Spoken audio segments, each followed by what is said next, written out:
Good morning all.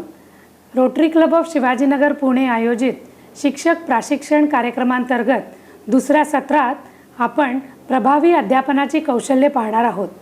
पण तत्पूर्वी ही slide बघा. तंत्रज्ञानाच्या प्रगतीमुळे ज्ञानाचा विस्फोट झाला आहे. ज्ञान हे विविध माध्यमातून विद्यार्थ्यांच्या समोर उपलब्ध आहे.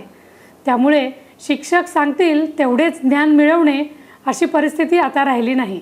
त्यामुळे विद्यार्थ्यांना विविध प्रकारचे ज्ञान आणि त्यासाठी लागणारी विविध कौशल्ये आत्मसात करणे अत्यंत गरजेचे आहे. त्याकरता लागणारे महत्त्वाचे कौशल्य म्हणजे शिकायचे कसे हे शिकणे हे जीवनातील सगळ्यात महत्त्वाचे कौशल्य आता बनले आहे. त्याकरता आज आपण माइंड मॅप्सचा वापर कसा करायचा हे शिकणार आहोत. आता ही स्लाइड बघा आणि चित्रात तुम्हाला काय दिसतंय आणि हे चित्र बघितल्यानंतर तुमच्या मनामध्ये काय विचार येतात ते बघा. चित्रातील आंबा पाहिल्यावर मनात काय विचार आले? आंब्याशी संबंधित जेवढ्या आठवणी असतील त्या सर्व आठवणी आपल्या डोळ्यासमोर आल्या.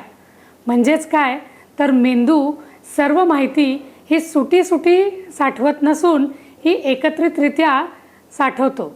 मेंदूच्या समोर जेव्हा माहिती येते तेव्हा ती माहिती आधीच्या माहितीशी हुकच्या स्वरूपामध्ये ती संलग्न केली जाते आणि हे हुक्स जे असतात ते पुढे आणखीन हुक्स तयार होतात आणि अशा प्रकारे एका हुकला दुसरा हुक, दुसऱ्या हुकला तिसरा हुक, अशा प्रकारे माहितीची साखळी तयार होते. मेंदूची माहिती ग्रहण करण्याची व त्यावर प्रक्रिया करण्याची प्रचंड ताकद असते. म्हणजेच पुढच्या स्लाइडमध्ये दिसत असल्याप्रमाणे आपल्याला असे म्हणता येईल, ब्रेन लर्न्स थ्रू असोसिएशन. मेंदू सुट्या स्वरूपात माहिती साठवत नसून ती एकत्रितपणे साखळीच्या स्वरूपात माहिती साठवतो. हाच आधार माइंड मॅप्स या संकल्पनेला आहे. आता पुढची स्लाइड बघा. आपल्याला सर्वांना माहिती आहे की मेंदूचे दोन भाग पडतात, लेफ्ट ब्रेन आणि राईट ब्रेन. हे दोन्ही मेंदू वेगवेगळ्या प्रकारची कार्य करतात. म्हणजे जसे चित्रात दिसते आहे त्याप्रमाणे लेफ्ट ब्रेन हे words, numbers, list, logic, analysis या सगळ्या प्रकारची कामे करतो. तर राईट ब्रेन हे colours, day dreaming, 3D, rhythm, imagination या सगळ्या प्रकारची कामे करतो. म्हणजेच काय, ब्रेन लर्न्स थ्रू इमॅजिनेशन. मेंदूला कल्पना करायला अतिशय आवडते. आपण जेव्हा एखादे काम करीत असतो तेव्हा आपण कधीही एकाच मेंदूचा वापर करत नाही. आपल्याला काम करताना लेफ्ट ब्रेन व राईट ब्रेन अशा दोन्ही मेंदूंची गरज भासत असते. Brain learns through association and brain learns through imagination या दोन्हींचा आधार माइंड मॅप्स या संकल्पनेशी आहे. माइंड मॅप्स ही संकल्पना या दोन्ही तत्वांवर आधारित आहे आणि ती अतिशय महत्त्वाची आहे. आपण बघूया माइंड मॅप्स म्हणजे काय आणि ते कसे तयार करायचे. पुढील स्लाइड बघा. या स्लाइडमध्ये माइंड मॅपचा एक ढोबळ साचा आपल्याला तयार केलेला दिसतो. तुम्हाला दिसत असल्याप्रमाणे कागदाच्या मध्यभागी टॉपिक म्हणजे आशयाचं नाव असतं. त्यातून निघणाऱ्या 4 शाखा यांच्यावर मुख्य मुद्दे लिहिलेले असतात, म्हणजेच मेन पॉईंट्स असतात. आणि त्या मेन पॉईंट्समधून सब पॉईंट्स आणि इतर सब पॉईंट्समधून अनेक सब पॉईंट्स असे बाहेर निघतात आणि त्यावर आपण आशयांची नावे लिहू शकतो. तर हा माइंड मॅप्सचा एक ढोबळ साचा आहे. आपण डिटेलमध्ये माइंड मॅप कसा काढायचा हे बघणारच आहोत. पण तत्पूर्वी बघूया माइंड मॅप्स या संकल्पनेचा शोध लावला तरी कोणी. पुढची स्लाइड बघा. त्यात तुम्हाला दिसेल मध्यभागी एका व्यक्तीचे छायाचित्र आहे. या व्यक्तीचं नाव आहे टोनी बुझॅन. टोनी बुझॅन या व्यक्तीने माइंड मॅप्स या संकल्पनेचा शोध लावला. तुम्हाला गंमत वाटेल ऐकून, पण टोनी बुझॅन हे स्वतः जेव्हा कॉलेजमध्ये होते तेव्हा त्यांना अभ्यास करताना भरपूर अडचणी यायच्या. माहिती एवढ्या मोठ्या प्रचंड प्रमाणात होती की ती सगळीच्या सगळी एकत्रितपणे लक्षात ठेवणे अतिशय कठीण होऊ लागले. आणि मग त्याच अडचणीतून टोनी बुझॅन यांनी माइंड मॅप्सचा शोध लावला. आपल्याला बघता येईल आत्ता या स्लाइडमध्ये टोनी बुझॅन या व्यक्तीचाच एक माइंड मॅप बनवलेला आहे. म्हणजे हे चित्र जे तुम्हाला दिसतं आहे त्यालाच आपण माइंड मॅप असे म्हणतो. म्हणजेच काय, तर आता टोनी बुझॅन यांच्या संदर्भात विविध माहिती इथे माइंड मॅपमध्ये आपल्याला दिसते आहे. टोनी बुझॅन हे एक ऑथर आहेत आणि त्यांनी वेगवेगळ्या 150 देशांमध्ये काम केलेले आहे. त्या व्यतिरिक्त त्यांनी 95 पुस्तकांचे लेखन केलेले आहेत. वेगवेगळ्या 30+ म्हणजे 30ही पेक्षा अधिक भाषांमध्ये त्यांनी लेखन केलेले आहे. त्यांनी पोएट्रीसुद्धा लिहिलेली आहे. म्हणजे टोनी बुझॅन हे ऑथर स्वरूपात कुठल्या वेगवेगळ्या प्रकारची माहिती आहे ती इथे आपल्याला ह्या एका शाखेद्वारे नोंद केलेली आपल्याला दिसू शकते. त्या व्यतिरिक्त तुम्हाला असे दिसेल की टोनी बुझॅन हे एक एज्युकेटर आहेत, हे एक स्पोर्ट्समन आहेत, हे इंटेलिजन्स या क्षेत्रामध्ये सुद्धा यांनी काम केलेलं आहे. क्रिएटिव्हिटी, IQ या संदर्भातही त्यांचे काम झालेले आहेत. टोनी बुझॅन यांचा मीडियाशी संबंध आहे कारण ते एक लेक्चररसुद्धा आहेत. ते एक ॲडवायझर आहे जे आपल्याला हिरव्या शाखेमधून दिसते. हे एक फाउंडर आहेत, माइंड मॅपचे फाउंडर आहेत. त्यांनी speed reading, brain trust charity आणि चॅम्पियनशिप्स, मेमरी या सगळ्या विविध क्षेत्रांमध्ये त्यांनी ते काम केलेले आहेत आणि स्वतः त्यांनी त्याचा पुढाकार घेतलेला आहे. टोनी बुझॅन यांनी एक सॉफ्टवेअर देखील निर्माण केलेले आहेत, आय माइंड मॅप. म्हणजेच काय, तर टोनी बुझॅन यांचा एक माइंड मॅप जर आपण बघितला तर त्यांच्याविषयी संपूर्णपणे परिपूर्ण माहिती ही आपल्याला एका माइंड मॅपमध्ये मिळू शकते. उदाहरणादाखल आपण आणखीन माइंड मॅप्स बघणारच आहोत आणि आपण माइंड मॅप तयार देखील करणार आहोत. पण तत्पूर्वी ही स्लाईड बघा. माइंड मॅपमुळे एखादी कंटाळवाणी माहिती सहजरित्या लक्षात राहते. म्हणजे आत्ता पहिला टोनी बुझॅनचा माइंड मॅप आठवून बघा बरं. टोनी बुझॅनच्या बाबतीतली सर्व माहिती आपल्या डोळ्यापुढे येते की नाही, त्या तशाच प्रकारे रंगीत असल्यामुळे माहिती रोचक देखील होते, कंटाळवाणी होत नाही. व्यवस्थितरित्या मांडणी केली जाते, त्यामुळे माहिती ही जोडली देखील जाते. माहितीची नोंद चित्राच्या माध्यमातून केली जाते. संपूर्ण विषयाचा गोषवारा हा एकाच माइंड मॅपमध्ये आपल्याला मिळतो. विद्यार्थ्यांचे आकलन सुलभ होण्यास मदत होते. मेंदूच्या कार्याशी सुसंगत अशी विचार करण्याची ही पद्धती आहे. आता आठवून बघा, आपण आधीचे 2 जे आधार बघितले होते माइंड मॅप करता, brain learns through association and brain learns through imagination. या दोन्हींचा आधार माइंड मॅप्स या संकल्पनेला आहे की नाही. आता या पुढच्या स्लाईडमध्ये आपण हेल्थ या विषयावर केलेला माइंड मॅप बघूया. हेल्थ हा सर्वांच्याच जिव्हाळ्याचा विषय असतो. त्यामुळे चांगली हेल्थ मिळवण्याकरता आपल्याला काय काय गोष्टींची काळजी घेणं आवश्यक आहे आणि काय गोष्टी कराव्या लागणार आहेत त्याकरता हा माइंड मॅप बनवलेला आहे. सगळ्यात पहिल्यांदा आपल्याला दिसेल की गुलाबी शाखेवर स्ट्रेस असा मुख्य विषय लिहिलेला आहे आणि त्या मुख्य स्ट्रेस या विषयाच्या अंतर्गत अनेक उपशाखा आणि उपशाखा अशा तयार केलेल्या आहेत. म्हणजेच एका उपशाखेवर कॉजेस, त्याचे सोल्युशन्स आणि स्ट्रेसचे इफेक्ट्स असे लिहिलेले आहेत आणि इतर उपशाखेवर त्याचे डिटेल्स लिहिलेले आहेत. म्हणजे हेल्थ चांगली राहण्याची गरज असेल तर स्ट्रेस या विषयाकडे आपल्याला लक्ष देणं अत्यंत आवश्यक आहे. त्याची कारणे काय आहेत हे शोधणं आपल्याला आवश्यक आहे. त्याचे परिणाम काय होतात हे पण जाणून घेणं आवश्यक आहे आणि त्याच्यावरचे उपाय काय आहेत म्हणजे सोल्युशन्स काय आहेत हे पण कळणं आपल्याला आवश्यक आहे. हेल्थ या विषयाशी संबंधितच एक्सरसाइज हा देखील महत्त्वाचा मुद्दा आहे. तो आपल्याला निळ्या शाखेवर लिहिलेला दिसतो आहे. त्यामुळे एक्सरसाइज कुठल्या प्रकारचे करणं आवश्यक आहे ते या निळ्या शाखेवर व उपशाखांवर सांगितलेले आहेत. त्यानंतरचा मुद्दा आहे डाएट. हेल्थ चांगली राहण्याकरता डाएटसुद्धा चांगलं घेणं आवश्यक आहे. जंक फूड खाणं योग्य नाही. त्यामुळे डाएट या विषयाशी संबंधित सर्व माहिती या केशरी शाखेवर आपल्याला दिसते. त्या व्यतिरिक्त हेल्थ चांगली राहण्याकरता चांगली झोप ही सुद्धा अतिशय आवश्यक आहे. त्याबद्दलची माहिती आपल्याला या हिरव्या शाखेवर लिहिलेली दिसते. आणि सगळ्यात महत्त्वाचं म्हणजे हेल्थ चांगली राहण्याकरता आपल्याला आवश्यक असणारे विविध हॉस्पिटल्सचे किंवा विविध लोकांचे की जे आपल्याला वेळोवेळी मदत करू शकतील अशा लोकांचे फोन नंबर्स हे या हेल्पलाईनवर की जी ग्रीन कलरनी आपल्याला नोटिफाय केली आहे त्यावरही दिसते. म्हणजेच हेल्थ या विषयाच्या संबंधित संपूर्ण माहिती आणि त्या माहितीचा गोषवारा आपल्याला या एकाच माइंड मॅपद्वारे रंगीत स्वरूपात दिसू शकतो. आत्ताच आपण उदाहरणादाखल 2-3 माइंड मॅप्स बघितले, पण हा माइंड मॅप्स काढायचा तरी कसा? इंटरेस्टिंग. चला बघूया तर पुढच्या स्लाईडमध्ये माइंड मॅप काढायचा कसा. तुम्हाला दिसत असेल या स्लाईडमध्ये माइंड मॅप काढायचा कसा याचाच एक माइंड मॅप करून दिलेला आहे आणि तिथे आपल्याला दिसेल की कुठल्या कुठल्या गोष्टींचा वापर आपल्याला माइंड मॅप काढताना करायचा आहे. सर्वप्रथम म्हणजे कागद.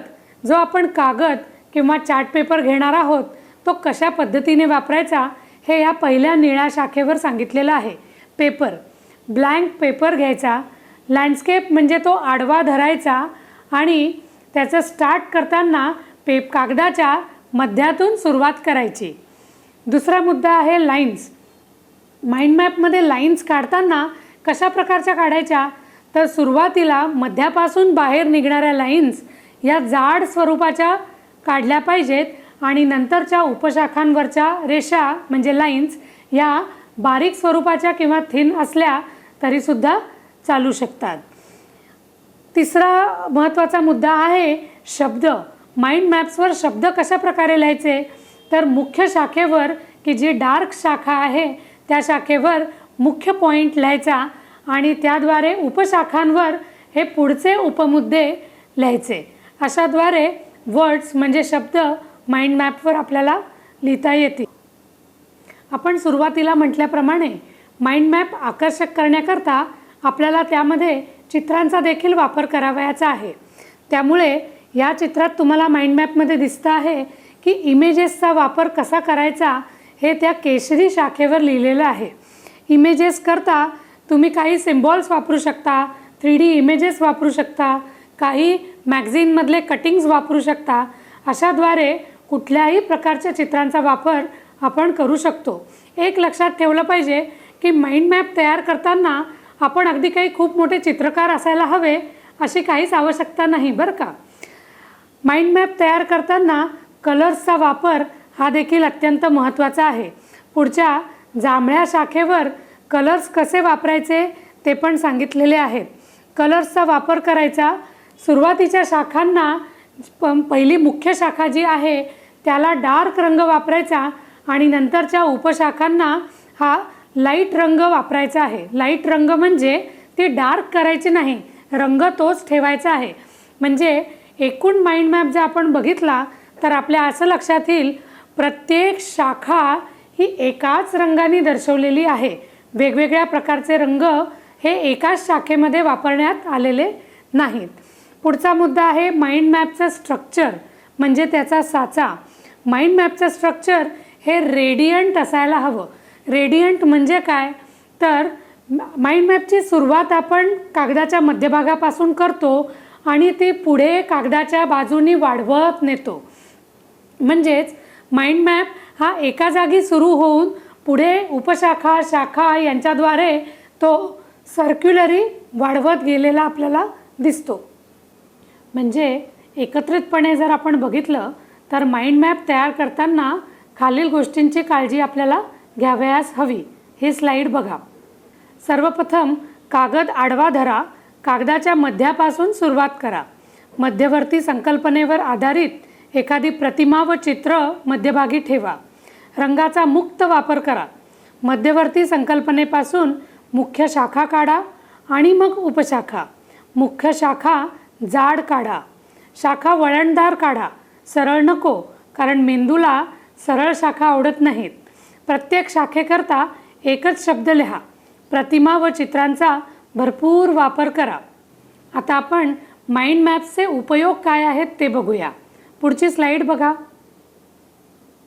या स्लाईडमध्ये माइंड मॅप्सचे उपयोग दाखवलेले आहेत, पण ते देखील माइंड मॅप्सच्या स्वरूपातच. तुम्हाला दिसेल माइंड मॅप्स कशाकरता वापरता येतो ते. सर्वप्रथम विचार करण्याकरता, जे आपल्याला वरती लाल शाखेवर दर्शविलेले आहे. थिंकिंग. माइंड मॅप हा इंग्लिशमध्ये दिलेला आहे तरीसुद्धा आपल्याला तो सर्वांना निश्चितच नीट कळेल. विचार करण्याकरता जेव्हा आपण माइंड मॅप वापरतो तेव्हा कुठल्या दृष्टिकोनातून सर्वप्रथम कुठला विचार, मग त्यानंतर उपशाखांवर पुढचे विचार असे आपल्याला लिहिता येऊ शकतात. पुढचा उपयोग माइंड मॅपचा आहे तो म्हणजे प्लॅनिंग करताना. कुठल्याही गोष्टीचं प्लॅनिंग करताना आपल्याला माइंड मॅप वापरता येऊ शकतो.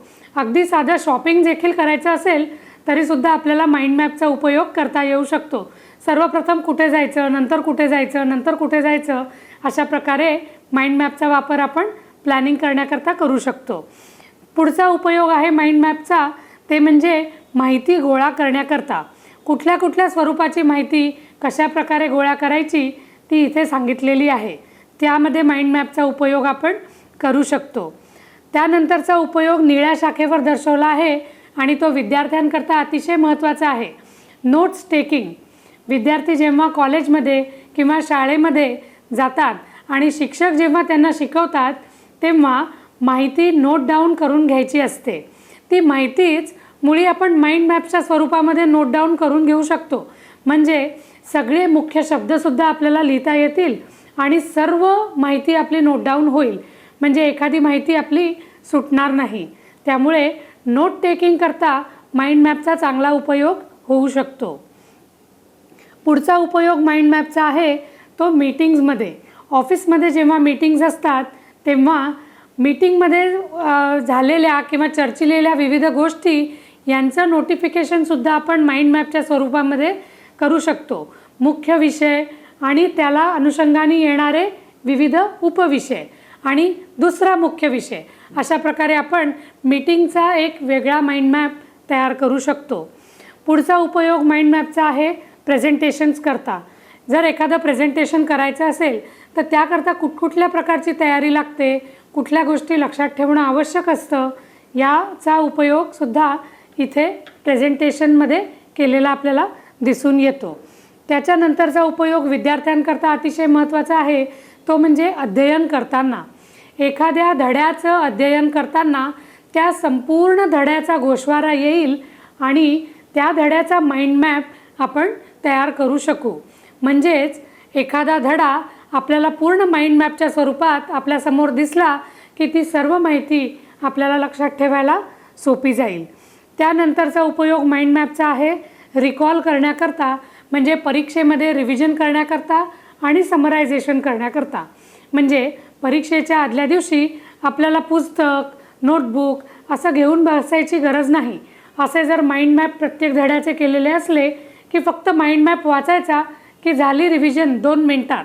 अशा प्रकारे माइंड मॅपचे विविध उपयोग आपल्याला करता येऊ शकतात. आत्ताच आपण माइंड मॅपच्या उपयोगांमध्ये विद्यार्थ्यांकरता उपयोग बघितले. त्यामध्ये विद्यार्थ्यांना अध्ययनाकरता उपयोग आपण बघितला. त्या व्यतिरिक्त माइंड मॅपचे विद्यार्थ्यांना कसा काय उपयोग होऊ शकतो हे आपण पुढच्या स्लाईडमध्ये आणखीन बघूया.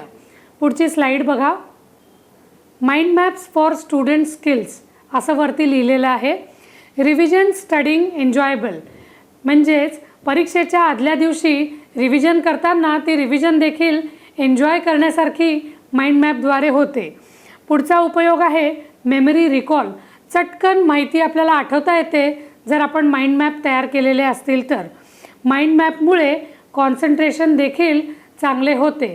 कारण की माइंड मॅपची सुरुवातच आपण मध्यापासून करतो. मध्यभागी आपण एखादं चित्र लावतो. त्यामुळे विद्यार्थ्याचं सगळं कॉन्सन्ट्रेशन सर्वप्रथम मध्यभागी होतं आणि नंतर ते बाहेरच्या बाजूने रेडिएट होतं मुख्य मुद्द्यांकडे आणि उपमुख्य मुद्द्यांकडे. त्यामुळे माइंड मॅपमुळे विद्यार्थ्यांचे कॉन्सन्ट्रेशन देखील वाढते. माइंड मॅपचा पुढचा उपयोग आहे एक्सलन्स करता. म्हणजे एखाद्या विषयावर प्रभुत्व मिळवण्याकरता किंवा त्या एखाद्या विषयाची गुणवत्ता वाढवण्याकरता माइंड मॅपचा उपयोग होऊ शकतो. माइंड मॅपचा पुढचा उपयोग आहे क्रिएटिव्हिटी करता. माइंड मॅप तयार करणं ही टास्कच मुळी क्रिएटिव्ह टास्क आहे.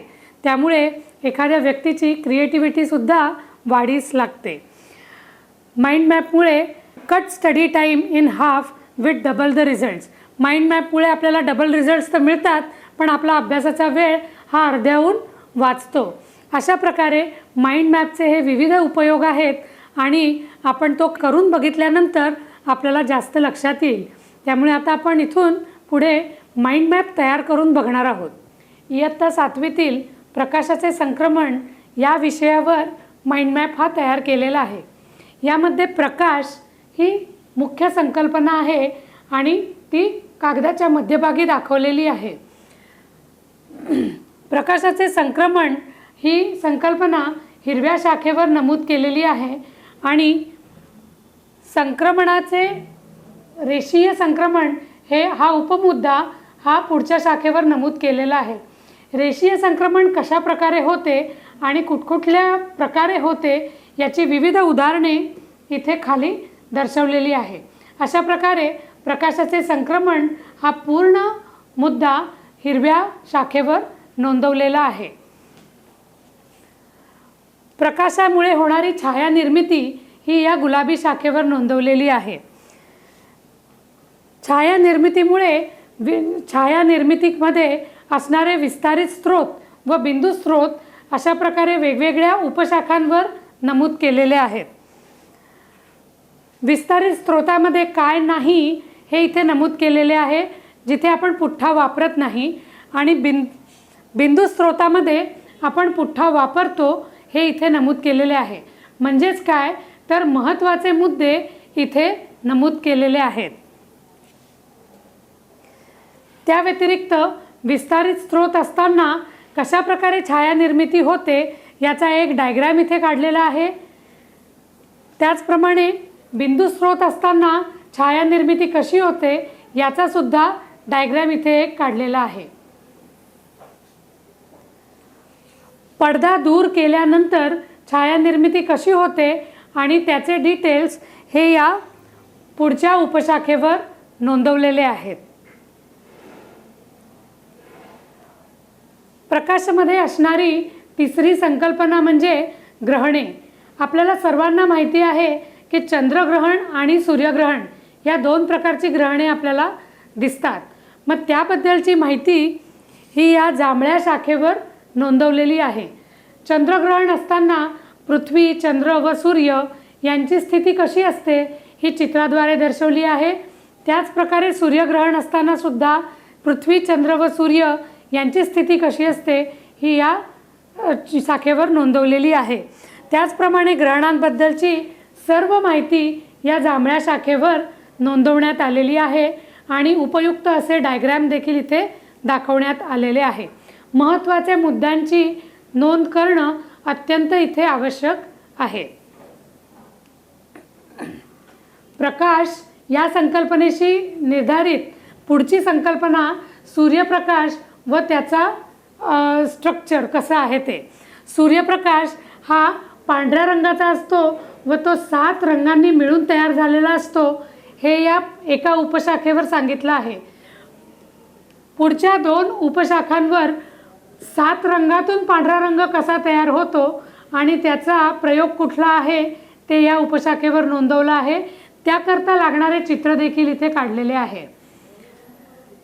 पुढच्या उपशाखेवर पांढऱ्या रंगातून 7 प्रकारचे विविध रंग कसे तयार होतात हे या प्रिझमच्या प्रयोगातून इथे दाखवले आहे आणि त्याचे चित्र देखील इथे दाखवले आहे. प्रकाशाशी संबंधित पुढची संकल्पना जी आहे की ती वनस्पतींची वाढ. प्रकाशामुळे वनस्पतींच्या वाढीमध्ये कसा फरक पडतो हे इथे सांगितलेले आहेत. हिरव्या रंगाचा प्रकाश, लाल रंगाचा प्रकाश अशा विविध रंगांचे प्रकाश जर वनस्पतींना दिले तर त्यांच्या वाढीत खरंच काही फरक पडतो का याचा एक्सपेरिमेंट, याचा प्रयोग इथे या पुढच्या एका शाखेवर, निळ्या शाखेवर दाखवण्यात आलेला आहे. म्हणजेच प्रकाशाचे संक्रमण या धड्यामध्ये असलेले प्रकाशाशी संबंधित सर्व प्रकारची माहिती आणि या संपूर्ण धड्याचा गोषवारा या प्रकाशाचे संक्रमण या माइंड मॅपमध्ये आपल्याला दाखवलेला आहे. म्हणजेच या अशा प्रकारचा माइंड मॅप आपण जर परीक्षेच्या आधी आपल्याला वाचला तर आपले रिव्हिजन ही 2 मिनिटात होते. सगळे महत्त्वाचे मुद्दे पण आपले कव्हर होतात आणि सगळी माहिती आपल्याला चटकन लक्षात राहते. अशा प्रकारे माइंड मॅप आता तुम्हाला सर्वांना तयार करायचे आहेत. तुमच्या सगळ्यांकडे तुमच्या विषयांची पाठ्यपुस्तकं असतील. इतिहासाच्या शिक्षकांनी इतिहासाचे करावेत, विज्ञानाच्या शिक्षकांनी विज्ञानाचे करावेत, गणिताच्या शिक्षकांनी गणिताचे. एवढंच नव्हे तर भाषेच्या शिक्षकांना सुद्धा अशा प्रकारचे माइंड मॅप तयार करता येऊ शकतात. हे माइंड मॅप तुम्ही तयार करा आणि स्वतःच अनुभव घ्या. यांचे उपयोग कसे काय होतात ते आपल्या विद्यार्थ्यांना देखील हे शिकवा कसे तयार करायचे ते. धन्यवाद.